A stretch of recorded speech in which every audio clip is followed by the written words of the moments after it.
திருப்பலி முன்னரை இறை அன்பு நிறை சகோதர சகோதரிகளே, நமது பங்கு பாதுகாவலின் பெருமளவுக்கு நம்மையே ஆயத்தம் செய்யும் 5ஆம் நாள் நவநாள் திருப்பலிக்கு வருகை தந்திருக்கும் இறைமக்கள் அனைவரையும் வரவேற்று வாழ்கின்றோம். இன்று அன்னையாம் திருச்சபை அதிதூதர்களான புனித மிக்கேல், கபிரியல், ரஃபாயில் ஆகியோரின் விழாவையும் நினைவு கூறுகின்றது. இன்றைய நற்செய்தி மனிதனின் பொறாமை பற்றி எடுத்துரைக்கின்றது. மோசேயின் கூட்டத்தில் இல்லாமல் கூடாரத்தில் இருந்த இருவர் இறைவாக்கு உரைக்கின்றார்கள். மோசே தடுக்கவில்லை, அது அவரின் தாராள குணத்தை காட்டுகிறது. திருத்தூதர் யாக்கோபு செல்வத்தின் நிலைமையை பற்றி தன் மடலில் விவரிக்கிறார். நாம் நலிந்தவருக்கு எதிராக செயல்படுவது இறைவனுக்கு எதிராய் நாம் செயல்படுகிறோம். அநீதியாய் செல்வம் சேர்க்கும் முயற்சியை எதிர்க்கிறார். இன்று இயேசு 3 செய்திகளை முன்வைக்கிறார். பொறாமையால் எழுந்த குற்றச்சாட்டு, மக்களுக்கு கிடைக்கும் கைமாறு, இருந்தால் கிடைக்கும் தண்டனை, நமக்கு எதிராக இராதவர் நம் சார்பாக இருக்கிறார். ஒரு கிண்ணம் தண்ணீர் கொடுத்தால் கூட அதற்கு கைமாறு உண்டு. தீமை செய்ய தூண்டுவதும் மாபெரும் தண்டனைக்குரியது. இவற்றை உணர்த்தும் இன்றைய திருப்பலியின் இறை வார்த்தைகள் பொருள் உணர்ந்து இத்திருப்பலி கொண்டாட்டத்தில் பரந்த மனப்பான்மையுடன் பங்கேற்போம்.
தந்தை மகன் தூய ஆவியின் பெயராலே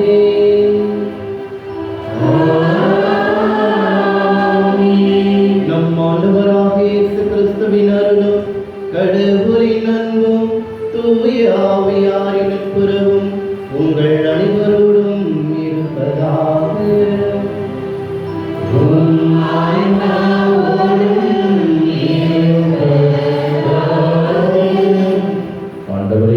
அன்புக்குரிய சகோதர சகோதரிகளை, இன்றைய பணியில் ராணி கல்குந்தா குடும்பத்தின் நன்றியாகவும் கருத்து நிறைவேறவும், ஆரோக்கியதாஸ், மேரி ஆஞ்சல், ஷீலா நன்றியாகவும், பெத்தண்ணா கருத்து நிறைவேறவும், ஜனேத், அமலன், ஜான்ஜூலின் ஆண்மலை பாட்டிக்காகவும், கமேலியா, எரிக், கல்பனா குடும்ப கருத்துக்களுக்காகவும் இறை ஆசிர் வேண்டியும், ஜெரால்ட், அல்பர்டின் குடும்பத்தாருக்கு திரு பிரான்சிஸ் அசியாசை நன்மைகளுக்கு நன்றியாகவும் குடும்பங்களுக்கு நிறைவேறும் இத்திருப்பலியானது ஜபிக்கப்படுகிறது. இந்த கருத்துகளோடு பங்கு மக்கள் ஆகிய ஒவ்வொருவருடைய நலனுக்காகவும் கருத்துவங்கள் ஜபிக்கப்படுகிறது. இறைவன் நம் குடும்பங்கள், நம் பிள்ளைகள் நாம் எடுக்கும் அனைத்து நல்ல முயற்சிகளும் ஆசீர்வதித்து நம் எல்லோரையும் தீமை அனைத்திலுமிருந்தும் காத்திட வேண்டும் என்று நம்பிக்கையோடு இந்த திருப்பலியில் மன்றாடும் வேளையில் இன்றைய நாளை சிறப்பிக்க வருகை பிறந்திருக்கிற நமது அன்பிற்கும் பாசத்திற்கு தந்தை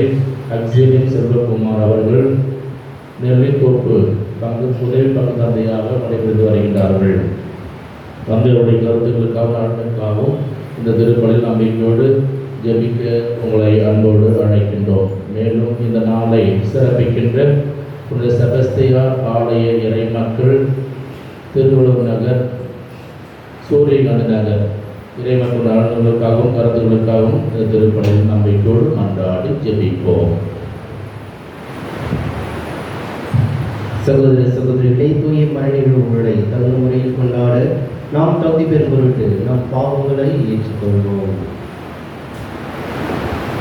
எல்லாம் வல்ல இறைவனிடமும்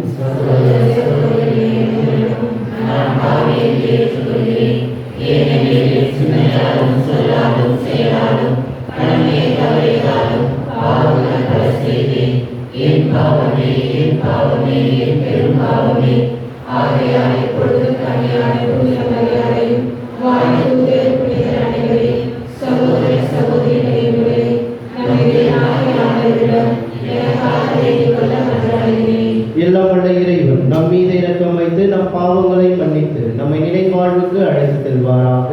ஆமென்.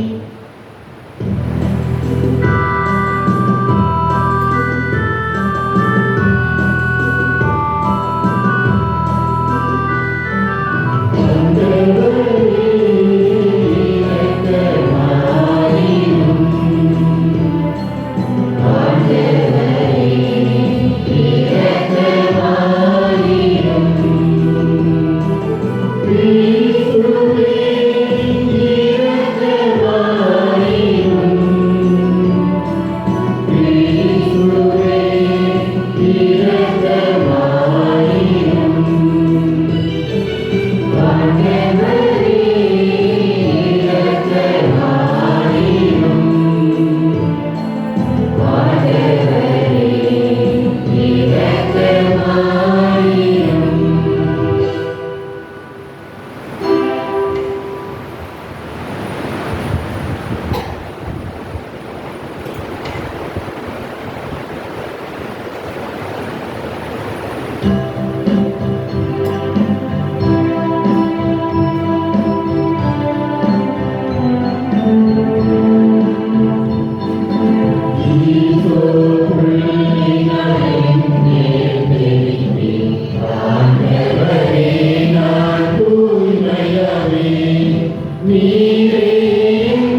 மன்றாடுவோமாக. இறைவா, எல்லாவற்றுக்கும் மேலாக மன்னிப்பு அளிப்பதிலும் இரக்கம் காட்டுவதிலும் நீர் எல்லாம் வல்லவர் என வெளிப்படுத்துகின்றேன். இவ்வாறு உமது அருளை எங்கள் மீது நிறைவாக பொழிவதால் நாங்கள் உம் வாக்குறுதிகளை ஆர்வமுடன் நாடி விண்ணக நலன்களில் பங்கு பெற செய்வீராக. உம்மோடும் தூய ஆவியாரின் ஒன்றிப்பில் இறைவனாய் என்றென்றும் வாழ்ந்து ஆட்சி செய்கின்ற எங்கள் ஆண்டவரும் உம் திருமகனுமாகிய இயேசு கிறிஸ்து வழியாக உம்மை மன்றாடுகின்றோம்.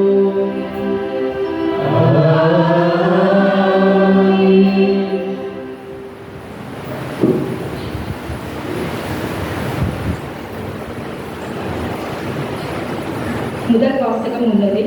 முதல் வாசகத்தில் எண்ணிக்கை நூலில் ஆண்டவரின் ஆவி எழுப்புவது மூப்பர்கள் மேல் இறங்கி வந்த நேரத்தில் இவர்களின் கூடாரங்களில் தங்கியிருந்த வேறு இருவர் மேலும் ஏத்தாது மேத்தாது தூய ஆவி இறங்கி வருகின்றது. இதை ஏற்றுக்கொள்ள முடியாத யோசுவா மோசேயிடம் அதை பற்றி புகார் தருகின்றார். ஆனால் மோசே பொறாமையினால் யோசுவா கூறியதற்கு அவரை கடிந்து கொள்கின்றார். அனைவரும் இறை வாக்கினர் ஆகும்படி ஆண்டவர் தம் ஆவியை அளிப்பதை எத்துணை சிறப்பு என்னும் இவ்வாசகத்திற்குள் செவிமடுப்போம்.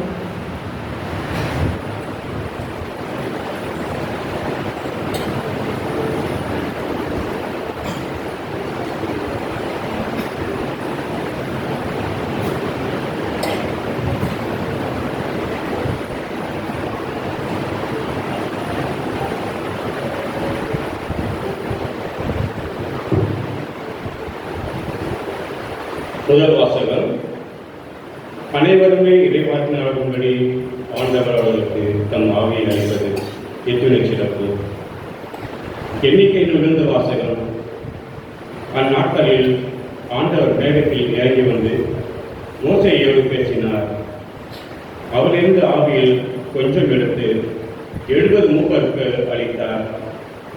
ஆவி அவர்கள் மேல் இறங்கவே அவர்கள் இறைவாக்கு உரைத்தனர். அதன் பின்னர் அவர்கள் அப்படி செய்யவில்லை. 2 மனிதர் பாளையத்திலேயே தங்கிவிட்டனர். ஒருவன் பெயர் இல்தாது, மற்றவன் பெயர் மேத்தாது. அவர்கள் மீதும் ஆவி இறங்கியது. பதிவு செய்யப்பட்டவர்களில் இவர்களும் உண்டு. ஆனால் அவர்கள் கூடாரத்துக்கு சென்றிருக்கவில்லை. ஆகவே அவர்கள் பாளையத்திலேயே இறைவாக்கு உரைத்தனர். ஓர் இளைஞன் ஓடி வந்து மோசேயிடம், எல்தாதும் மேத்தாதும் பாளையத்தில் இறைவாக்கு உரைக்கின்றனர் என்று சொன்னான். உடனே தேர்ந்தெடுக்கப்பட்டோரில் ஒருவரும் மோசேயின் ஊழியரும் நூனின் மைந்தருமான யோசுவா, மோசே என் தலைவரே, அவர்களை தடுத்து நிறுத்தும் என்றார். ஆனால் மோசே அவரிடம், என்னை முன்னிட்டு நீ பொறாமைப்படுகிறாயா? ஆண்டவரின் மக்கள் அனைவருமே இறைவாக்கினர் ஆகும்படி ஆண்டவர் அவர்களுக்கு தம் ஆவியை அளிப்பது எத்துணை சிறப்பு என்றார். பின் மோசேயும் இஸ்ரேலின் மூப்பரும் பாளையத்துக்கு திரும்பினர். இது ஆண்டவர் வழங்கும் அருள்வாக்கு.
சிந்தை கொள்வாய் அனுதினமும் தந்தை நானாவே.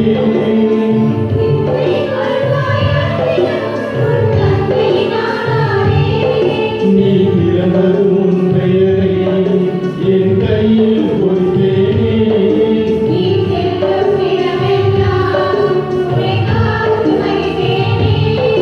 இவையெல்லாம் உனக்காக செய்த வந்தேன் நான் உயிரானே. நானே நல்லாயே நீங்கள் நீங்கள் என் நன்மை என்றும் என் படி நடந்தால் என்னை உதவி வந்தவரை கொள்வார் கைவிட மாட்டேன். நானே நல்லாயே நீங்கள் என் பிறவார்கள். நீங்கள் என் நன்மை என்றும் என்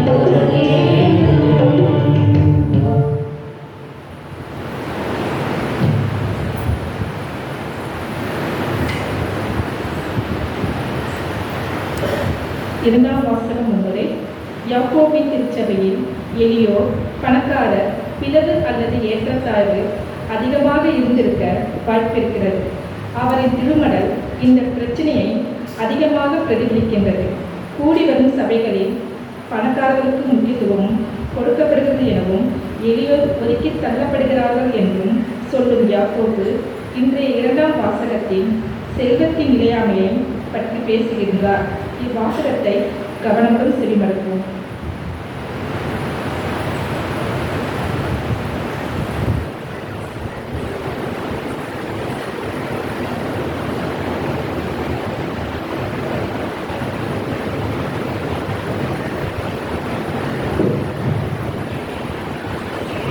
உங்கள் செல்வம் மக்கிப் போயிற்று.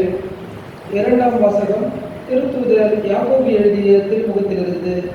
அதிகாரம் 5 இறை வார்த்தைகள் 1 முதல் 6 முடிய. செல்வங்களே, சற்று கேளுங்கள். உங்களுக்கு வரப்போகும் இடிநிலையை நினைத்து அலறி அழுங்கள். உங்கள் செல்வம் மக்கிப் போயிற்று. உங்கள் ஆடைகள் பூச்சிகளினால் அரிக்கப்பட்டு விட்டன. உங்கள் பொன்னும் வெள்ளியும் துருப்பிடித்து விட்டன. அந்த துருவே உங்களுக்கு எதிர்ச்சான்றாக இருக்கும்.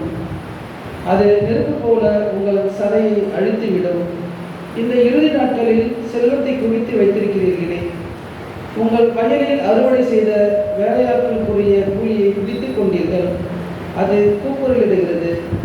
அறுவடை செய்தவர்களின் கூக்குரல் படைகளின் ஆண்டவருடைய செவிக்கு எட்டியுள்ளது. இவ்வுலகில் ஆடம்பரமாகவும் இன்பமாகவும் வாழ்ந்தீர்கள். கொல்லப்படும் நாளுக்காக உங்கள் உள்ளங்களை கொழுக்க வைத்தீர்கள். நேர்மையானவர்களை குற்றவாளி என தீர்ப்பளித்து கொலை செய்தீர்கள். ஆனால் அவர் உங்களை எதிர்த்து நிற்கவில்லை. இது ஆண்டவர் வழங்கும் அருள்வாக்கு.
ஆண்டவர் உங்களோடு இருப்பாராக.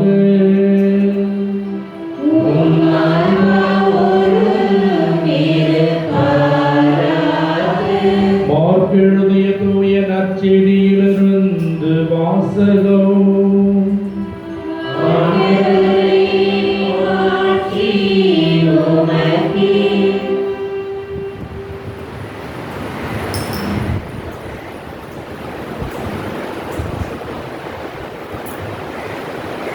அக்காலத்தில் யோவான் இயேசுவிடம், போதகரே, ஒருவர் உமது பெயரால் பேய்கள் ஓட்டுவதைக் கண்டு நாங்கள் அவரை தடுக்க பார்த்தோம். ஏனெனில் அவர் நம்மை சாராதவர் என்றார். அதற்கு இயேசு கூறியது, தடுக்க வேண்டாம். ஏனெனில் என் பெயரால் வல்ல செயல் புரிபவர் அவ்வளவு எளிதாக என்னை குறித்து இகழ்ந்து பேச மாட்டார். ஏனெனில் நமக்கு எதிராக இராதவர் நம் சார்பாக இருக்கிறார். நீங்கள் கிறிஸ்துவை சார்ந்தவர்கள் என்பதால் உங்களுக்கு ஒரு கிண்ணம் தண்ணீர் கொடுப்பவர் கைமாறு பெறாமல் போவார் என உறுதியாக உங்களுக்கு சொல்கிறேன். என் மீது நம்பிக்கை கொண்டுள்ள இச்சிறியோருள் எவரையாவது பாவத்தில் விழ செய்வருடைய கழுத்தில் ஒரு எந்திரக்கல்லை கட்டி கடலில் தள்ளிவிடுவதே அவர்களுக்கு நல்லது. உங்கள் கை உங்களை பாவத்தில் விழச் செய்தால் அதை வெட்டிவிடுங்கள். நீங்கள் இரு கையுடையவராய் அனாதையாக நெருப்புக்குள் நரகத்துக்கு தள்ளப்படுவதை விட கை ஊனமுற்றவராய் நிலைவாழ் புகுவது உங்களுக்கு நல்லது. உங்கள் கால் உங்களை பாவத்தில் விழச் செய்தால் அதை வெட்டிவிடுங்கள். நீங்கள் இரு காலுடையவராய் நரகத்தில் தள்ளப்படுவதை விட கால் ஊனமற்றவராய் வாழ்வில் புகழ்வது உங்களுக்கு நல்லது. உங்கள் கண் உங்களை பாவத்தில் விழச் செய்தால் அதை பிடுங்கி எரிந்து விடுங்கள். நீங்கள் இரு கண்ணுடையவராய் நரகத்தில் தள்ளப்படுவதை விட ஒற்றை கண்ணராய் இறையாட்சிக்கு உட்படுவது உங்களுக்கு நல்லது. நரகத்திலோ அவர்களை தின்னும் புழு சாகாது, நெருப்பும் அவியாது. ஆண்டவரின் அருள் வாக்கு.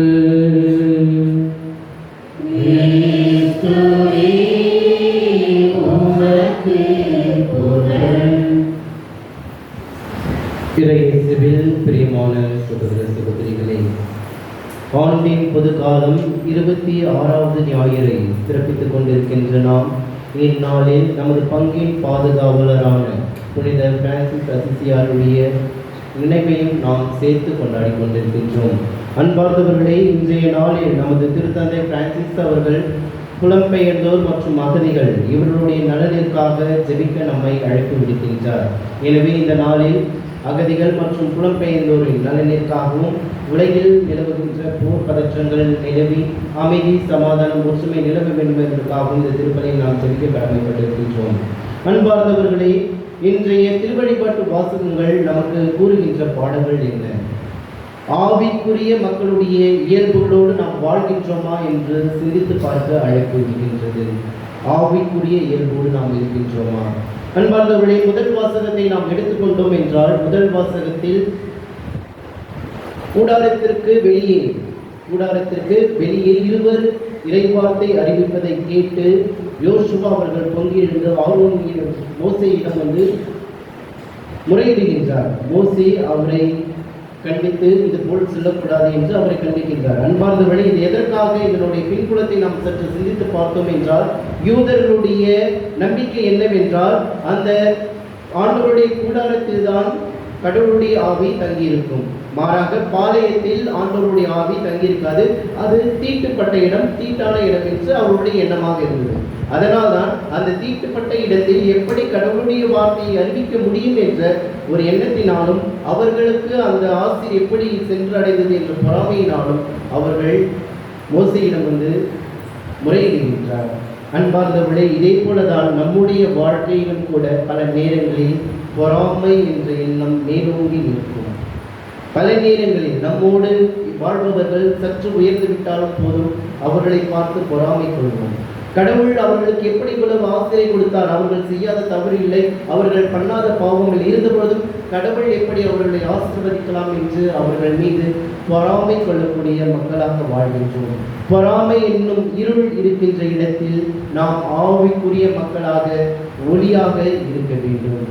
எங்கெல்லாம் அந்த பொறாமை தலை தூக்குகின்றதோ, யார் மீதெல்லாம் அந்த பொறாமை எண்ணம் தலை தூக்குகின்றதோ, அப்பொழுதெல்லாம் நாம் கிறிஸ்தவர்கள், ஆவிக்குரிய மக்கள், கடவுளுடைய ஆவி நம்மேல் உள்ளது என்பதை உணர்ந்தவர்களாக நாம் என்ன செய்ய வேண்டும்? ஒளியாக, ஆவியின் மக்களாக இருக்க வேண்டும். இதைதான் இன்றைய நற்செய்தியின் முதல் பகுதியிலும் கூட இறைமகன் இயேசு கூறுகின்றார். அவர்களை தடுக்க வேண்டாம். எனக்கு எதிராக இராதவர், என்னை பற்றி போதிப்பவர் எனக்கு எதிராக இருக்க மாட்டார் என்று அழகாக கூறுகின்றார். கடவுள் ஒவ்வொருவர் மீதும் தனிப்பட்ட அன்பும் அக்கறையும் கொண்டிருக்கின்றார். அவர்கள் மீது அளவற்ற அருளையும் பொழிந்து கொண்டிருக்கின்றார். அதை பார்த்து நாம் பொறாமை கொள்ளக்கூடாது. மாறாக கடவுளை போற்றி புகழ வேண்டும். கடவுள் அவர்களுக்கு அத்தகைய அருளை செய்கிறார் என்றால் எனக்கு எத்தகைய அருள்களை செய்வார்? பாவிகளுக்கு இவ்வளவு அருளை கொடுக்கிறார் என்றால் நல்லவனாக தினமும் கோவிலுக்கு வருகிறேன், நற்கருணையை வாங்குகிறேன், ஜபமாலை ஜெபிக்கிறேன், அப்படி இருக்கின்ற பொழுது கடவுள் என்னை எந்த அளவுக்கு ஆசீர்வதிப்பார் என்று கடவுளை நாம் போற்றி புகழ்பவர்களாக இருக்க வேண்டும். மாறாக அவர்களை பார்த்து பொறாமை கொள்ளாதவர்களாக நாம் இருக்க வேண்டும். இன்றைய 2ஆம் வாசகத்தில் திருத்தூதர் யாக்கோபு அவர்கள் அழகாக கூறுவார் பேராசையை பற்றி அழகாக. பணத்தின் மீது ஆசை, பணத்தின் மீது ஆசை கொண்ட மக்களாக பல நேரங்களில் நாம் கூட வாழ்ந்து கொண்டிருக்கின்றோம். எல்லாவற்றின் மீதும் அழிந்து போகக்கூடிய பொருட்களின் மீது ஆசை. ஒவ்வொன்றும் அதற்காக தான் நாம் அதிகமாக உழைப்பவர்களாகவும் அதை தேடி ஓடுபவர்களாகவும் இருக்கின்றோம். அந்த ஓட்டத்தில் கடவுளை மறந்து விடுபவர்களாக இருக்கின்றோம். அந்த பேராசை நமது கண்களையும் நமது இதயத்தையும் மூடிவிடுகின்றது. அதனால் நம்மோடு இருக்கின்ற அந்த உற்றார் உறவினர்கள், நண்பர்கள், அயலார்களை நாம் பார்க்காதவர்களாக இருக்கின்றோம். அவருடைய நலன்களில் அக்கறை கொள்ளாதவர்களாக இருக்கின்றோம். நான் வளர வேண்டும், நான் உயர வேண்டும், எனது பிள்ளைகள் நன்றாக இருக்க வேண்டும், எனது பிள்ளைகள் உயர்ந்த இடத்திற்கு செல்ல வேண்டும் என்று நான் என்று அந்த ஒரு கூட்டுக்குள் அடைந்து விடுகின்றோம். அந்த பேராசை நம்மை கடவுளை நோக்கி திரும்ப விடாமல், கடவுளுடைய வார்த்தைகளை பற்றி சிந்திக்க விடாமல், கடவுளின் ஒளியின் மக்களாக வாழ விடாமல் தடுத்து விடுகின்றது. அந்த பேராசை என்னும் இருள் எப்பொழுதெல்லாம் நம்மை சூழ்கிறதோ அப்பொழுதெல்லாம் நாம் ஒளியின் மக்களாக இருக்க வேண்டும். ஆவிக்குரிய இயல்புகளோடு இருக்க வேண்டும். அந்த பேராசை அனைத்தையும் கலைந்துவிட்டு கடவுள் எனக்கு கொடுத்தது போதும், கடவுள் மட்டுமே நிலையான செல்வம் என்று கடவுளை நாடி ஓடுபவர்களாக நாம் இருக்க வேண்டும். இந்த மண்ணுலகத்தில் நாம் சேர்த்து வைக்கின்ற செல்வங்கள் எல்லாம் அழிந்து போகும். அன்பார்ந்தவர்களே, நிறைய பெற்றோர் உள்ளவர், வயதானவர்கள் பார்த்தீங்கன்னா ரொம்ப கஷ்டப்பட்டு சம்பாதிச்சு வேர்வை சிந்தி ஒரு கப் காஃபியோடு குடிச்சு எத்தனை பேர் மேலே வந்தவங்களா இருக்காங்க. நல்ல ட்ரெஸ் போட்டிருக்க மாட்டாங்க, நல்ல ஒரு நகைகளை எடுத்து போட்டிருக்க மாட்டாங்க. ஆனால் தன்னுடைய பிள்ளைகளுக்காக அனைத்தையும் சேர்த்து வைத்திருப்பார்கள். அவருடைய பிள்ளைகளுக்கு உயர்தரமான ஆடையை கொடுத்திருப்பார்கள், உயர்தர கல்வியை கொடுத்திருப்பார்கள், நல்ல உணவுகளை கொடுத்திருப்பார்கள். ஆனால் அந்த செல்வம் எப்பொழுது அவர்களுடைய கைக்கு செல்கிறதோ அப்பொழுதே இந்த தாய் தந்தையர்கள் தேவையற்றவர்களாக மாறிவிடுகின்றார்கள். அவர்களை ஒரு பொருளாக கூட அவர்கள் ஒரு பொருட்டாக கருதுவதே கிடையாது. அவர்களை ஒரு வீட்டில் ஒரு தேவையில்லாத ஒரு பொருளாக தான் வைத்துக் கொண்டிருக்கின்ற மக்கள் இன்று நமது சமுதாயத்தில் வாழ்ந்து கொண்டிருக்கின்றார்கள். அந்த பணத்தின் மீது ஆசை. உன்னுடைய சொத்து அனைத்தும் எனக்கு வந்துவிட்டது, ஆனால் இதற்கப்புறம் உன்னிடம் கிடைக்க வேண்டியது ஒன்றுமில்லை, அதனால் நீ தேவையற்றவன், தேவையற்ற பொருள், அதனால் நீ ஓரமாக ஏதோ கொடுக்கறத சாப்பிட்டு அமைதியாக எதுவும் பேசக்கூடாது, எதுவுமே பேசக்கூடாது, எதுவும் சொல்லக்கூடாது. அவருடைய ஆசைகள் என்ன என்று நாம் கேட்டு நிறைவேற்றக்கூடிய நிலையில் கூட இருக்க மாட்டோம். ஆனால் தாய் தந்தையர்கள் நாம் சிறு பிள்ளைகளாக இருக்கும் பொழுது நாம் ஆசையாக கேட்கின்ற ஒவ்வொன்றையும் தேடி தேடி ஓடி ஓடி செய்வார்கள். என் பிள்ளை ஆசைப்படுகிறார். இதிலே ஒரு சில கஷ்டப்படுற பெற்றோர்கள் அந்த பொருளை வாங்கி கொடுக்க முடியவில்லை என்றால் அவருடைய மனம் எவ்வளவு துன்புறும், எவ்வளவு கஷ்டப்படும் தெரியுமா? என் பிள்ளை கேட்டு சொல்லியோ அதுக்கு நான் எதுவுமே செய்ய முடியலையே. அதற்காகவே பணங்களை சேமித்து அந்த பொருளை வாங்கி கொடுத்து மகிழ்கின்ற பெற்றோர்கள் பலர் இருக்கின்றார்கள். அப்படியெல்லாம் பிள்ளைகளுக்காக உழைத்து உழைத்து அனைத்தையும் சேர்த்து அனைத்தையும் அவர்களிடம் கொடுத்த பிற்பாடு அந்த பெற்றோர்கள் தேவையற்றவர்களாக மாறுகின்றார்கள். அந்த பணத்திற்காக உறவுகளிடத்தில் எத்தனை பிரச்சனைகள், எவ்வளவு சண்டைகள், எவ்வளவு பகைமை உணர்வுகள் ஏற்படுகிறது என்பதை நம்முடைய அன்றாட வாழ்க்கையில் நாம் பார்த்து கொண்டுதான் இருக்கிறோம். அன்பார்ந்தவர்களே, இந்த பேராசை என்பது கடவுளுடைய இயல்பை நம்மில் இருந்து அழித்துவிடும். நாம் கடவுளின் பிள்ளைகள் என்பதையே மறைத்துவிடும். தீயோனின் பிள்ளைகளாக நம்மை மாற்றிவிடும். அதுதான் திருத்தூதர் யாக்கோபு அவர்கள் கூறுகின்றார். செல்வத்தின் மீது உங்களுடைய நாட்டத்தை வைத்துக் கொள்ளாதீர்கள் என்று, செல்வம் எல்லாம் மக்கி போய்விடும் என்று கூறுகின்றார். அந்த செல்வத்தை நாடாதீர்கள், கடவுளை, உண்மையான அறிவை, உண்மையை நோக்கி ஓடுங்கள் என்று நமக்கு அறிவுறுத்துகின்றார். எனவே எப்பொழுதெல்லாம் இந்த பேராசை என்னும் இருள் நம்மை சூழ்கின்றதோ, பேராசை என்னும் இருள் நம்முடைய வாழ்க்கையை கவுகிறதோ, அப்பொழுதெல்லாம் நாம் ஒளியின் மக்களாக, ஒளியாக இருக்க வேண்டும். ஆவிக்குரிய மக்களாக இருக்கின்ற நாம் ஒவ்வொருவருமே ஒளியாக இருக்க வேண்டும். ஏனென்றால் திருமுழுக்கின் வழியாக நாம் அனைவருமே தூய ஆவியானவரை பெற்றுள்ளோம். உறுதி பூசுதலின் வழியாக அந்த தூய ஆவியாரில் உறுதிப்படுத்தப்பட்டுள்ளோம். அப்படி இருக்கின்ற பொழுது ஆவியின் பிள்ளைகளாக, ஆவியினுடைய சாயலாக இருக்கின்ற நாம் அதனுடைய இயல்புகளை நம்முடைய வாழ்க்கையில் வெளிப்படுத்துபவர்களாக இருக்க வேண்டும். ஆனால் பல நேரங்களில் அதை நாம் வெளிப்படுத்தாதவர்களாக இருக்கின்றோம். இதில் நற்செய்தியின் 2ஆம் பகுதியை பார்க்கின்ற பொழுது, சின்னஞ்சிறியவர்களை பாவத்தில் விட செய்பவர்களின் கழுத்தில் எந்திர கல்லை கற்றி கடலில் தள்ளிவிடுங்கள் என்று கூறுகின்றனர். அன்பார்ந்தவர்கள், சின்னம் சிறியவர்கள் என்று கூறுகின்ற போது பல நேரங்களில் நாம் நினைத்துக் கொள்வோம், வெறும் சிறு குழந்தைகள் தான், சின்ன பிள்ளைங்கள் தான் பாவத்தில் விட செய்யக்கூடாது. அது அர்த்தமல்ல அன்பார்ந்தவர்களே. யூத மரபில், யூத வழிமரபில் என்னவென்றால், அந்த சிறு பிள்ளைகள், சிறுவர்கள் என்றால் ஒடுக்கப்பட்டவர்கள், குரலற்றவர்கள். எதற்காக அந்த சிறு பிள்ளையை கூறுகின்றார்கள் என்றால், யூத மரபில் 12 வயதுக்கு உட்பட்ட ஒரு குழந்தைகளை ஒரு பொருட்டாகவே கருத மாட்டார்கள். அவர்களுக்கு என்று ஒரு அங்கீகாரம் கிடைக்காது. 12 வயதுக்கு பிற்பாடுதான் அவர்களை ஒரு சமுதாயத்தில் சேர்த்துக் கொள்வார்கள். அதுவரை அவர்கள் சொல்லுவாங்க இங்கிலீஷ்ல, அதுதானே இட்டுனா அது பொருள், மூன்றாவது அந்த ஒரு பொருளில் தான் குழந்தைகளை கருதுவார்கள். அதனால்தான் அந்த குழந்தைகளுக்கு எந்த ஒரு குரலும் இருக்காது, அவர்களை மதிக்க மாட்டார்கள், அவர்களை எந்த இடத்திலும் சேர்க்க மாட்டார்கள். அந்த குழந்தைகளுக்கு என்று எந்த ஒரு அங்கீகாரமும் இருக்காது. அந்த குழந்தைகளைப் போல பலர் சமுதாயத்தில் யாரெல்லாம் ஒடுக்கப்பட்டு, நொறுக்கப்பட்டு, துன்பத்துக்கு ஆளாகி இருக்கின்றார்களோ அவர்கள் சார்பாக கடவுள் பேசுகின்றார். அவர்களை தங்களுடைய சுயநலத்தால் யாரெல்லாம் பாவத்தில் விழ வைக்கிறார்களோ அவர்கள் தண்டிக்கப்படக்கூடியவர்கள் என்று நமக்கு கூறுகின்றார். இந்த சுயநலம் என்னும் இருள் எப்பொழுதெல்லாம் நம்மை சூழ்கிறதோ அப்பொழுதெல்லாம் நாம் என்ன செய்ய வேண்டும்? ஒளியின் மக்களாக இருக்க வேண்டும். பல நேரங்களில் இந்த சுயநலத்தினால் நாம் பலரை பாவத்தில் விழ செய்பவர்களாக இருக்கின்றோம். அல்லது நாம் ஒரு கடையோ அல்லது ஒரு நிறுவனத்திலோ வேலை செய்கிறோம் என்றால் அதனுடைய கஸ்டமர் சொல்லுவாங்க இல்லைங்களா, வாடிக்கையாளர்களுடைய நலனை அக்கறை கொள்ளாதவர்களாக, வீணானதையும் தரமில்லாத பொருட்களையும் கொடுப்பவர்களாக அல்லது அதை அவர்கள் செய்பவர்களாக நாம் மாறிவிடுகின்றோம். ஏனென்றால் என் சுயநலம், என்னுடைய சுயநலத்திற்காக பிறரை நான் பலிகடாவாக மாற்றுகின்றேன். அந்த சுயநலம் என்னும் இருள் நம்மை சூழக்கூடாது அன்பார்களே. அதை தான் இறைமகன் இயேசு நமக்கு கூறுகின்றார். அந்த சுயநலம் என்னும் இருள் எப்பொழுதெல்லாம் நம்மை சூழ்கிறதோ அப்பொழுதெல்லாம் நாம் என்ன செய்ய வேண்டுமா? ஒளியின் மக்களாக, ஒளியை கொடுக்கக்கூடிய மக்களாக நாம் வாழ வேண்டும். இன்றைய நற்செய்தியின் இறுதி பகுதியில், உங்கள் கைகள், உங்கள் கால்கள், உங்கள் கண்கள் உங்களை பாவத்தில் விழ செய்தால் அதை பிடுங்கி விடுங்கள், வெட்டி விடுங்கள் என்று இறைமகன் இயேசு கூறுகின்றார். எதற்காக இந்த 3 உறுப்புகளை கூறுகின்றார் என்றால், யூத மரபில் இந்த 3 உறுப்புகள் தான் பாவத்தில் விழ செய்வதாக அவர்கள் எண்ணினார்கள்.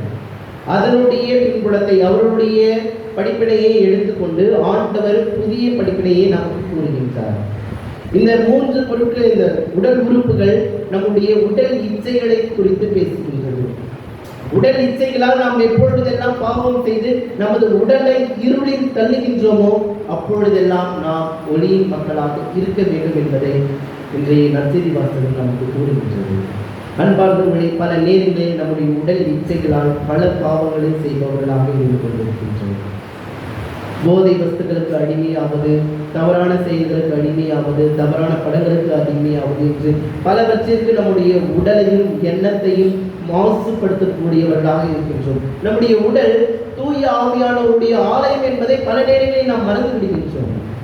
அந்த ஆலயத்தை நாம் எவ்வாறெல்லாம் அசுத்தப்படுத்த முடியுமோ அவ்வாறெல்லாம் அசுத்தப்படுத்தக்கூடிய மக்களாக நாம் வாழ்ந்து கொண்டிருக்கின்றோம். அந்த உடல் இச்சைகளில் இருந்து, அந்த எண்ணங்களில் இருந்து நாம் விடுபட்டு ஒளியின் மக்கள் என்பதை நாம் நிரூபித்து காட்ட வேண்டும். எப்பொழுதெல்லாம் அந்த எண்ணங்கள் இருளாக நம்முடைய உள்ளத்தை மூடிக்கொள்கிறதோ அப்பொழுதெல்லாம் நாம் எப்படி இருக்க வேண்டுமா? ஒளியின் மக்களாக இருக்க வேண்டும். அன்பார்ந்தவர்களே, இந்த 4 கருத்துக்களை தான் இன்றைய திருவழிபாடு நமக்கு எடுத்து கூறுகின்றது. பொறாமை கொள்ளக்கூடாது, பணத்தின் மீது பேராசை கொள்ளக்கூடாது, சுயநலம் இருக்கக்கூடாது, உடல் இச்சைகள் இருக்கக்கூடாது என்று இந்த 4 பாவங்களை பற்றி இறைவன் நசீதின் வாயிலாக நமக்கு எடுத்துக் கூறுகின்றார். இந்த 4 இருள்களும் எப்பொழுதெல்லாம் நம்முடைய வாழ்க்கையை கவுகிறதோ அப்பொழுதெல்லாம் நாம் எப்படி இருக்க வேண்டும்? ஒளியின் மக்களாக இருக்க வேண்டும்.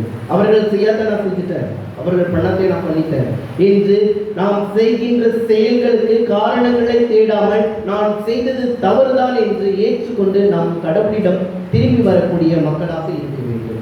இரு கரங்களை விரித்து நமக்காகவே அந்த ஆண்டவர் இரவும் பகலுமாக காத்துக் கொண்டிருக்கிறார். என் மகனே, என் மகளே, எவ்வளவு பெரிய பாவியாக இருந்தாலும் பரவாயில்லை, என்னிடம் நான் உன்னை ஏற்றுக்கொள்கிறேன் என்று. மனிதர்கள், இந்த மனித சமுதாயம் நம்மை ஏற்றுக்கொள்ளாவிட்டாலும் பரவாயில்லை, கடவுள் நம்மை ஏற்றுக்கொள்வார். அதை மனதில் கொண்டவர்களாக நாம் கடவுளை நோக்கி வரக்கூடியவர்களாக இருக்க வேண்டும். நம்முடைய பங்கின் பாதுகாவலரான புனித பிரான்சிஸ் அசிசியாரும் அதை தான் செய்தார். இந்த உலகம் இருளில் இருந்த பொழுதெல்லாம் அவர் ஒளியாக இருந்தார். எந்த இடத்தெல்லாம் இருள் சூழ்ந்திருந்ததோ அங்கெல்லாம் அன்பு என்னும் ஒளியை கொண்டு வெளிச்சமூட்டினார். அவருடைய பாதுகாவலில் இருக்கின்ற நாம் அவருடைய அடிச்சூழல்களை பின்பற்ற வேண்டும் அல்லவா? இயற்கையின் மீது அவர் கொண்டிருந்த ஆர்வம், ஏழைகளின் மீது அவர் கொண்டிருந்த ஆர்வம், சாதாரண ஒரு பிச்சைக்காரனின் மூலமாக அவர் கடவுளுடைய ஆவியையும் கடவுளுடைய ஆசையையும் உணர்ந்து செல்வத்தை துறந்து துறவரத்தை ஏற்றார். அவருடைய பாதுகாவலில் இருக்கின்ற நாம் அவருடைய விண்மீன்களை நாம் பின்பற்ற வேண்டும் அல்லவா?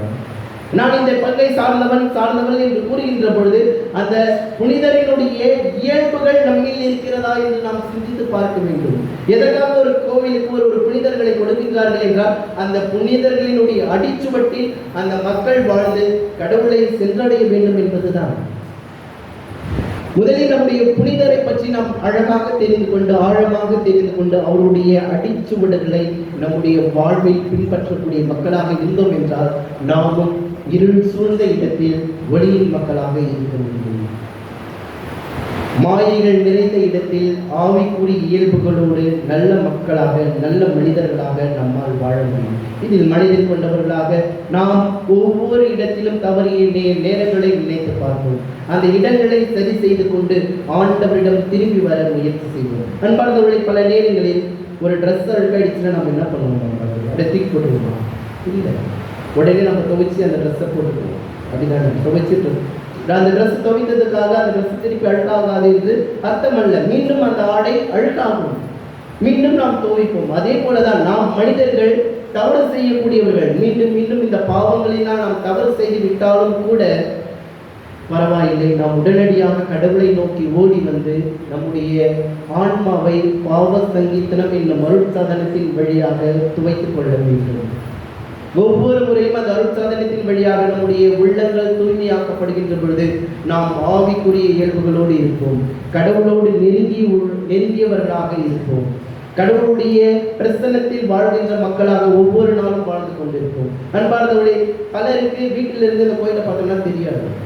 பாண்டிச்சேரி அவங்க உள்ளே போயிட்டு நீங்கள் இங்கே பார்த்தீங்கன்னா இந்த கோயில் தெரியாது. ஆனால் கிட்ட வந்து பார்த்தீங்கன்னாக்கா இந்த கோவில் தெரியும். பல நேரங்களில் அப்படி தான் நாம் கடவுளை விட்டு ரொம்ப தூரம் போயிட்டோம்னாக்கா கடவுளுடைய பிரசன்னத்தை நம்மால் உணர முடியாது. கடவுளுடைய பிரசன்னத்தை நம்மால் உணர முடியாது. கடவுளோடு நாம் நெருங்கி இருக்கின்ற பொழுதுதான் கடவுளுடைய பிரசன்னத்தை நம்மால் உணர முடியும். இதை மனதில் கொண்டவர்களாக நாம் இந்த பாவங்கள் அனைத்தையும் கலைந்துவிட்டு ஆவிக்குரிய இயல்போடு ஆவியின் மக்களாக ஒளியின் மக்களாக வாழ வர வேண்டி இந்த திருப்பலியில் தெரிவிப்போம். ஆமென்.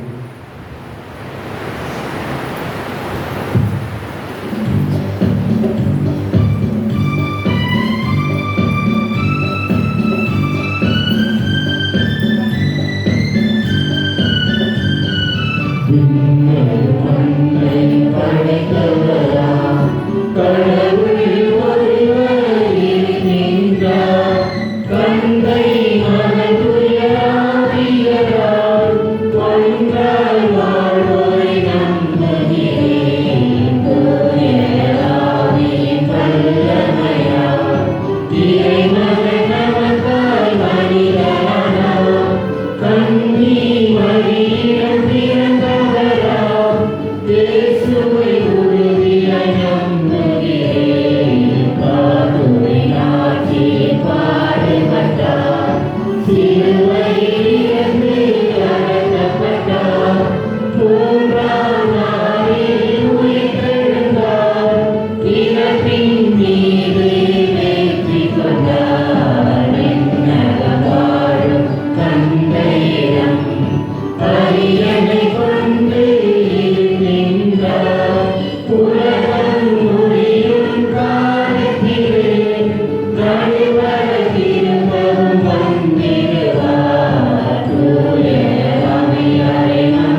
அவரை மன்றாடுவோம். அவரது திருவுளத்துக்கு ஏற்றபடி நம் மன்றாட்டுகள் அமைய வேண்டுவோமாக.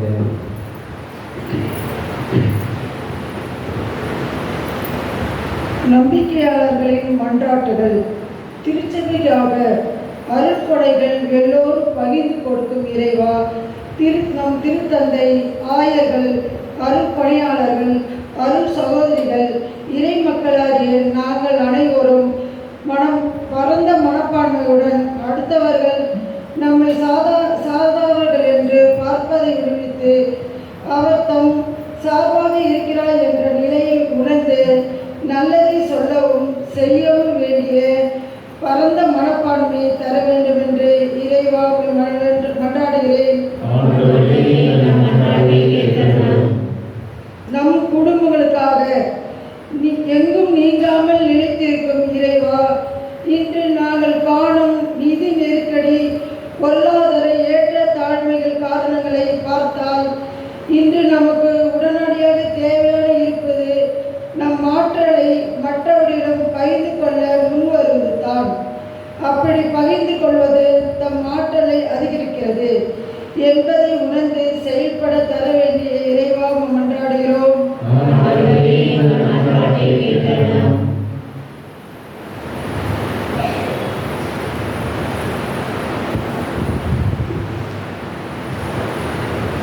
நாட்டுத் தலைவர்களுக்காக ஜெபிப்போம்.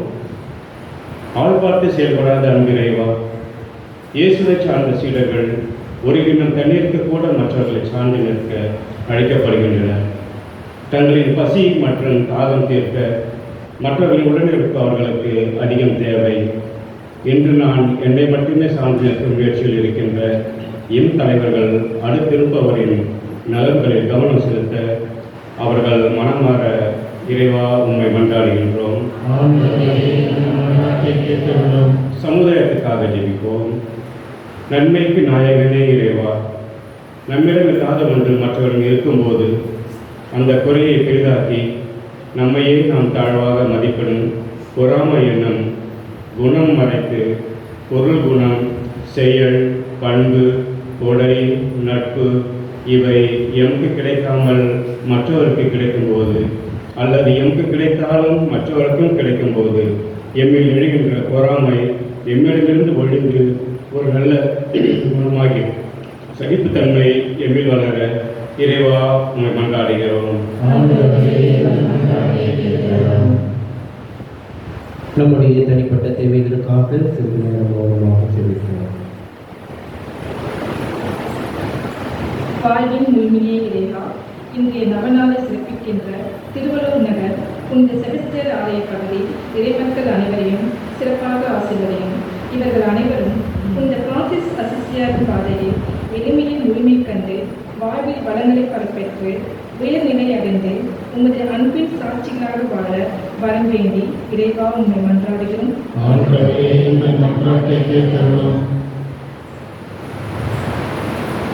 போரினாலும் பல்வேறு உள்நாட்டு கலவரங்களினாலும் அகதிகளாகவும் நாடு கடத்தப்பட்டவர்களுக்காகவும் சிறப்பாக நாம் ஜெபிப்போம்.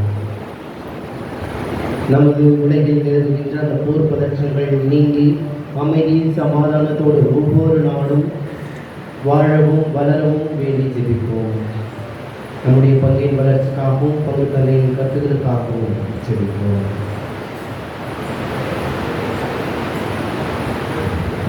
ஆண்டவரே, உம்மை நோக்கி மன்றாடும் மக்களுக்கு துணையாக வாரும். எங்கள் ஆற்றலினால் அடைய இயலாததை உம் திருமகனுடைய பாடுகளின் பயனாக பெற்றுக்கொள்ள செய்தரணும். என்றென்றும் வாழ்ந்து ஆட்சி செய்கின்ற அவர் வழியாக உம்மை மன்றாடுகின்றோம். ஆமென்.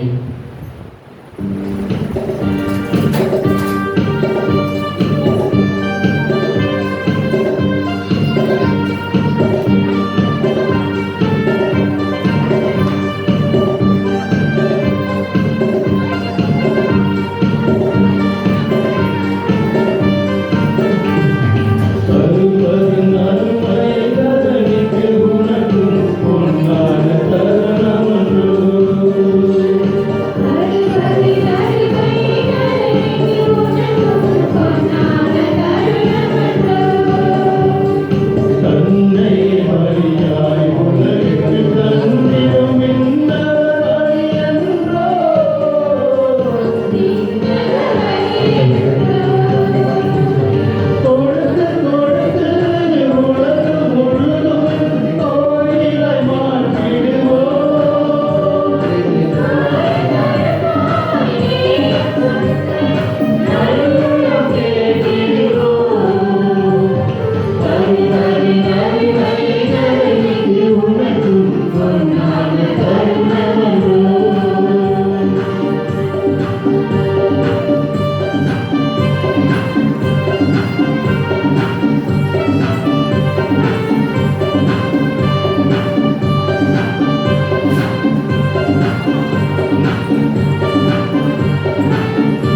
காணிக்கை உமக்கு ஏற்றதாக மாறிட உம்மை வேண்டுகின்றோம். அதனால் உமது ஆசி அனைத்தின் ஊற்றும் எங்களுக்கு திறக்கப்படுவதாக. எங்கள் ஆண்டவராகிய கிறிஸ்து வழியாக உம்மை மன்றாடுகின்றோம்.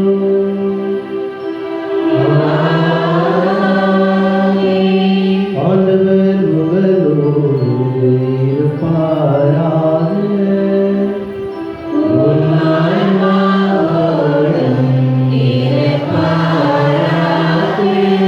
இதயங்களை மேலே எழுப்புங்கள்.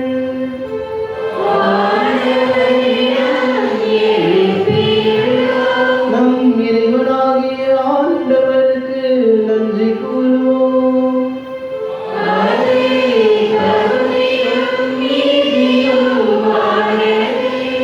ஆண்டவரே, தூயவரான தந்தையே, என்றும் உள்ள எல்லாம் உள்ள இறைவா, இந்நாளும் எவ்விடத்திலும் நாங்கள் உமக்கு நன்றி செலுத்துவது மெய்யாகவே தகுதியும் நீதியுமாகும். எங்கள் கடமையும் மீட்புக்குரிய செயலுமாகும். ஏனெனில் நீர் உலகு அனைத்தையும் படைத்தீர், காலங்களின் மாற்றங்களையும் முறைப்படுத்தினீர். உமது சாயலில் மனிதரை உருவாக்கினீர்.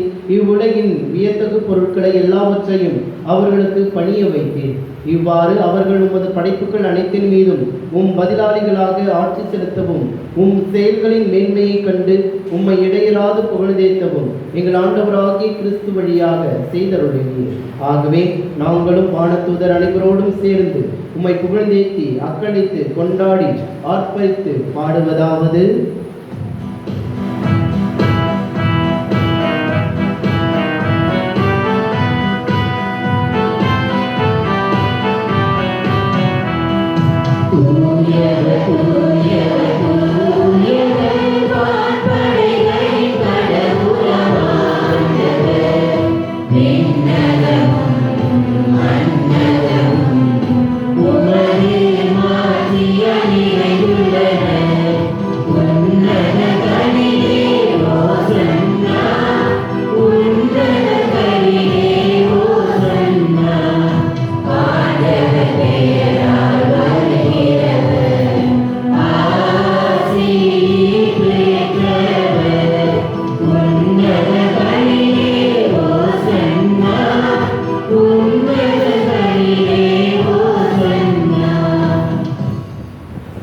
ஆண்டவரே, நீர் மெய்யாகவே தூயவர், தூய்மை அனைத்திற்கும் ஊற்று.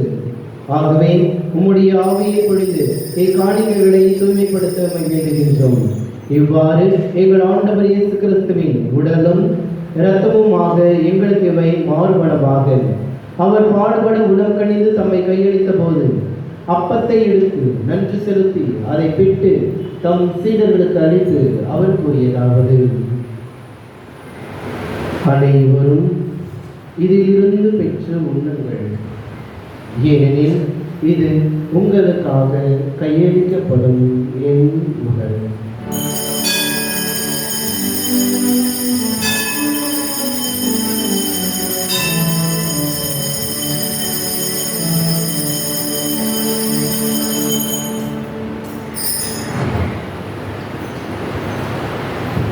அவ்வண்ணமே இரவு விருந்தை அருந்திய பின் கிண்ணத்தையும் எடுத்து மீண்டும் உமக்கு நன்றி கூறி தம் சீடர்களுக்கு அழைத்து அவர் கூறியதாவது: அனைவரும் இதிலிருந்து பெற்று பருகுங்கள், ஏனெனில் இது புதிய நிலையான உடன்படிக்கைக்குரிய என் இரத்தத்தின் கிண்ணம். இது பாவ மன்னிப்புக்கென்று உங்களுக்காகவும் பலருக்காகவும் சிந்தப்படும். இதை என் நினைவாக செய்யுங்கள்.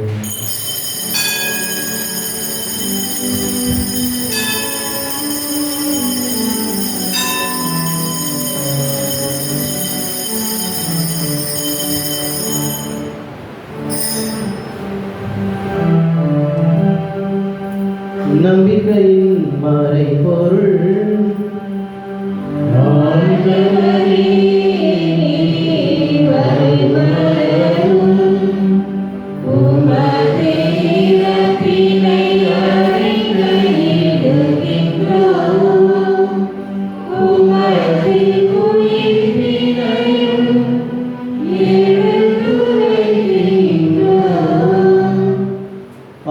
ஆண்டவரே, நாங்கள் கிறிஸ்துவின் இறப்பினையும் உயிர்ப்பினையும் நினைவு கூர்ந்து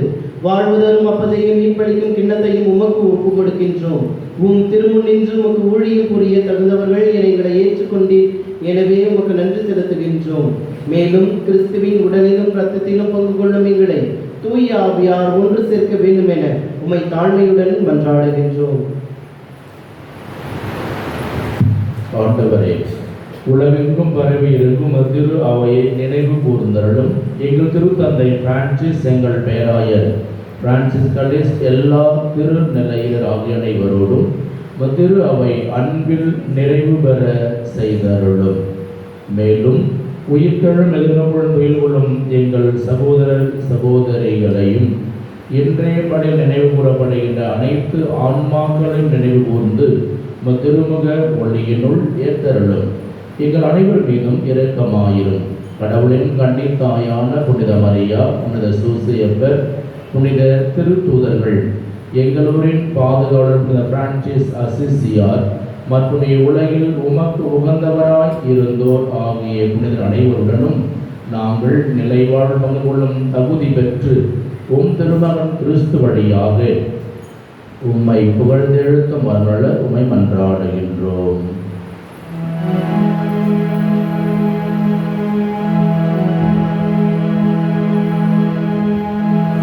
இவர் வழியாக இவரோடு இவரில் எல்லாம் வல்ல இறைவனாகிய தந்தையே, தூய ஆவியாரின் ஒன்றிப்பில் எல்லா புகழும் ஆட்சியும் என்றென்றும் உமக்கு உரியவே.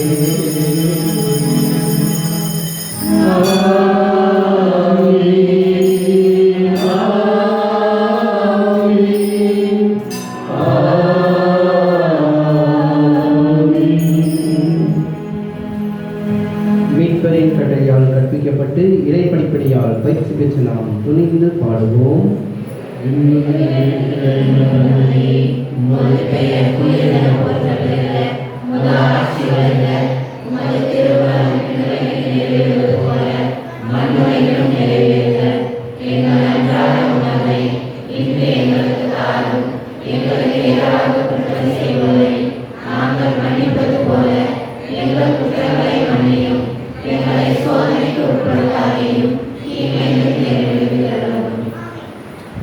ஆண்டவரே, தீமை அனைத்திலுமிருந்தும் எங்களை விடுவித்து எங்கள் வாழ்நாளில் அமைதியை கனிவுடன் அருளமை மன்றாடுகின்றோம். உமது இரக்கத்தின் உதவியால் நாங்கள் பாவத்திலிருந்து எப்பொழுதும் விடுதலை பெற்று யாதொரு கலக்கமும் இன்றி நலமாய் இருப்போமாக. நாங்கள் எதிர்நோக்கியிருக்கும் பேரின்பத்துக்காகவும் என் மீட்பராக இயேசு கிறிஸ்துவின் வருகைக்காகவும் காத்திருக்கின்றோம். ஆண்டவரே இயேசு கிறிஸ்துவை, அமைதியை உங்களுக்கு விட்டு செல்கிறேன், என் அமைதியை உங்களுக்கு அளிக்கிறேன் என்று உம் திருத்துதர்களுக்கு மொழிந்தீரே. எங்கள் பாவங்களை பாராமல் உமது திரு அவையின் நம்பிக்கையை கண்ணோக்கி உமது திருவுளத்துக்கு ஏற்ப அதற்கு அமைதியையும் ஒற்றுமையையும் அளித்திருப்பீராக. என்றென்றும் வாழ்ந்து ஆட்சி செய்கின்றவர் நீரே. ஆண்டவருடைய அமைதி உங்கள் அனைவரோடும் இருப்பதாக. ஒருவருக்கொருவர் கிறிஸ்துவின் அமைதியை அறிவித்து மகிழ்வோம்.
இதோ இறைவனின் செம்மறி, இதோ உலகின் பாவங்களை போக்குகின்றவர்.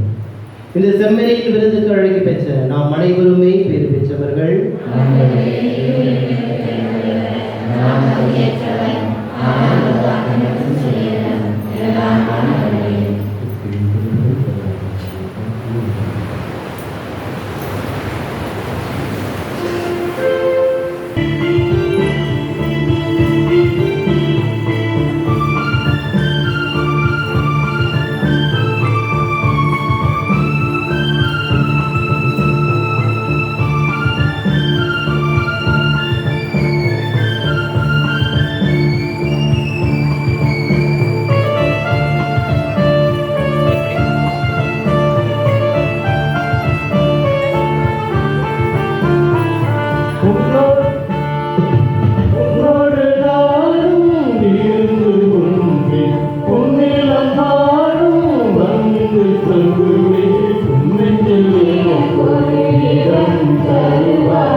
5ஆம் நாளாம் ஜெபம். என் இரட்சகரே, பிரான்சிஸ் அன்பத்தினால் பட்டிருந்தார் என மேதையாம் புனித வடவேந்தர் உண்மையாகவே சொல்லியிருக்கிறார். ஓ என் இறைவா, இந்த புனித தந்தை உம்முடைய அன்பில் வளர எல்லா படையினையும் உறுதியாக்கி கொண்டார். நானும் பாவத்தில் விழுவதற்கு ஏதுவாகவும் உம்முடைய தெய்வீக மகிமைக்கு துரோகம் செய்யவும் படைப்புகளை படைப்படுத்தி ஆகியால் என் இறைவா, எனக்கு பொறுத்தலை தந்தரும். உம்முடைய பணியில் நீர் மூட்டிய ஓர் பொறியை எனக்கு கொடுக்கும்படியாய் உம்மை மன்றாடுகிறேன். அதனால் புனித பிரான்சிஸை பின்பற்றி நானும் உம்மை மகிழ்விக்கவும் உம்முடைய மகிமைக்கு என்னை முழுவதையும் ஒப்புக் கொடுக்கவும் தேடுவதாக.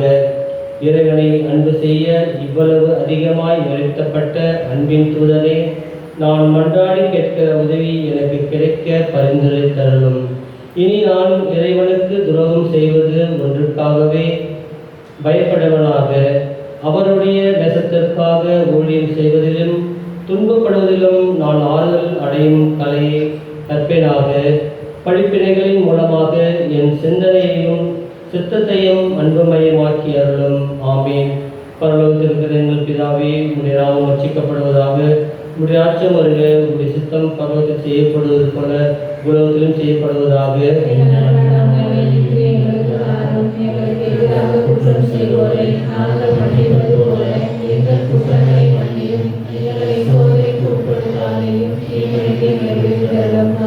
அருளிருந்த மரியே வாழ்க, கர்த்தர் உடனே, பெண்களுக்கு ஆசீர்வதிக்கப்பட்டவள் நீரே, உம்முடைய திருவயிற்றின் கனியாகிய இயேசுவும் ஆசீர்வதிக்கப்பட்டவரே.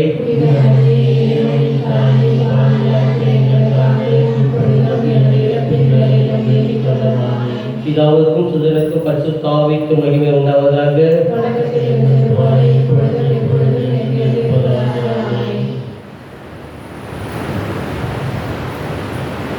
அன்புக்குரியவர்களே,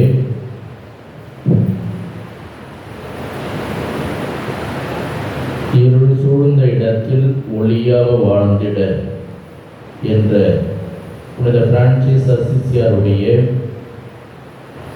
இந்த வாழ்க்கை பாடத்தை இன்றைய இறை வார்த்தையின் ஒளியில் எவ்வாறு நாம் இருள் சூழ்ந்த இடங்களில் ஒளியாக வாழ்வது,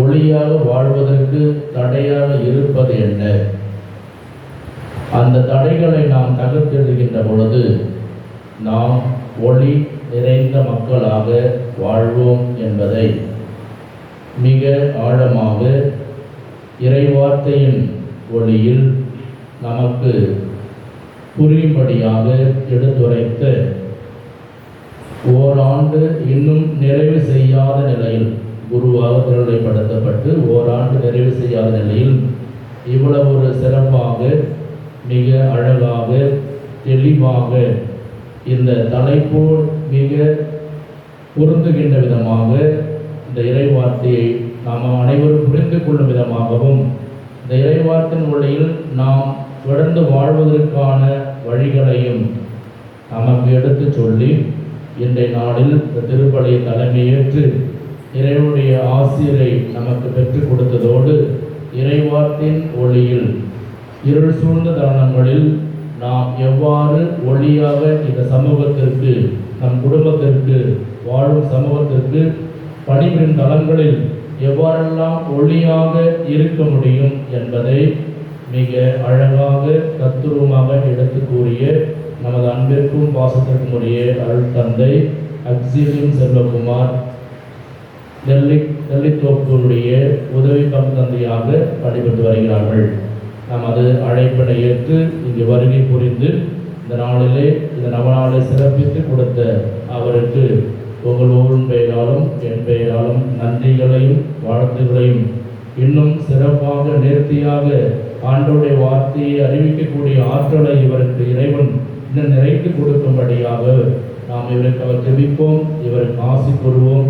இவரை வாழ்த்துகின்ற விதமாக, நன்றி விதமாக நாம் இப்பொழுது நம்ம நன்றி தெரிவிக்கும் விதமாக பொன்னாடை போர்த்தி இவருக்கு நாம் நன்றியை தெரிவிப்போம்.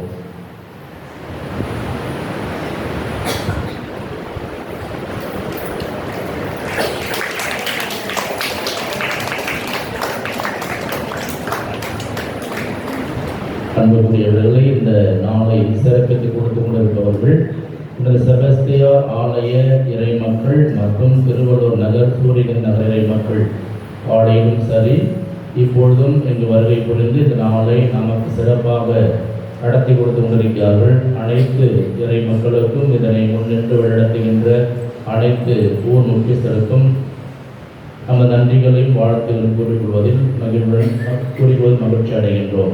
உங்களுடைய இந்த பங்களிப்பு ஈடுபாடு மிகுந்த மகிழ்ச்சி அளிக்கின்றது. இது நமது பங்கு, அதுதான் மிக முக்கியமானது.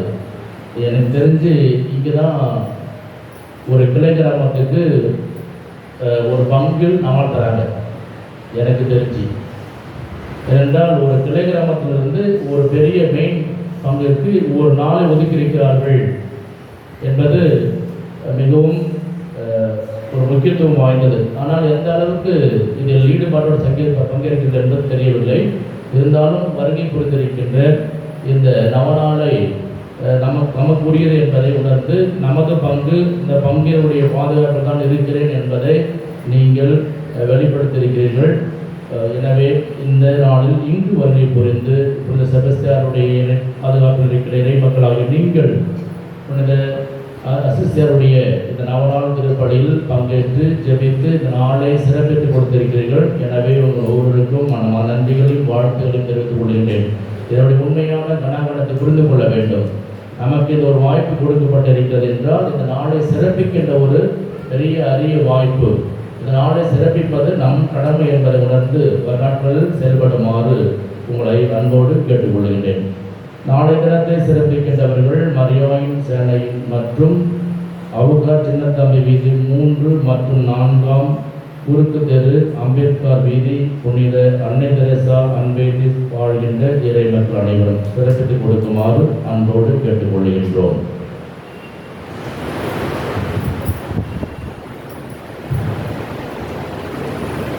அன்பிற்குரியவர்களே, துடுப்பில்லாத படகு காற்றிருக்க வேண்டும் என்றாலும் அசைந்து கொடுக்கலாம், ஆனால் கரை சேர முடியாது. நம் அனைவரையுமே ஆன்மீக கரை சேர்க்க அயராது உடைத்துக் கொண்டு துடுப்பாக இருக்கும் நமது பங்கு தந்தை அவர்களுக்கு எனது மனமார்ந்த நன்றியை தெரிவித்துக் கொள்கின்றேன். ஏனென்றால் சாமியாராய் ஒரு 4 மாதம் தான் ஆகுது. எங்களையும் நாளுக்கு அழைத்து உங்களோடு இறைவார்த்தையை பகிர்ந்து கொண்டு கடவுளுடைய அனுபவத்தை உங்களோடு சேர்ந்து பெறுவதற்கு உதவியாக இருந்த நமது பங்கு தந்தை அவர்களுக்கு எனது மனமார்ந்த நன்றியையும் வாழ்த்துக்களையும் தெரிவித்துக் கொள்கின்றேன். அவருக்கு எல்லாம் உள்ள இறைவன் புனித அசிஸ்தியார் வழியாக நல்ல உடல் உள்ள ஆன்ம நலனை அளித்து அவருடைய பணி மென்மேலும் சிறக்க வேண்டும் என்றும் அவர் ஏறெடுக்கின்ற அனைத்து முயற்சிகளிலும் வெற்றி அடைய வேண்டும் என்றும் அவருக்காக ஜெபிப்போம். அவருடைய நல்வாழ்விற்காகவும் ஜெபிப்போம். அனைவரும் இறுதி மன்றத்திற்காக எழுந்திருப்போம். நன்றி கூறி மன்றாடுவோமாக. ஆண்டவரை விண்ணக மறை நிகழ்வு எங்கள் மனதையும் உடலையும் சீர்படுத்துவதாக. நாங்கள் கிறிஸ்துவின் இறப்பை அறிவிப்பதால் அவருடன் இணைந்து அவருடைய மாட்சியில் பங்கேற்பவர்களாக இருப்போமாக. என்றென்றும் வாழ்ந்து ஆட்சி செய்கின்ற அவர் வழியாக உம்மை மன்றாடுகின்றோம்.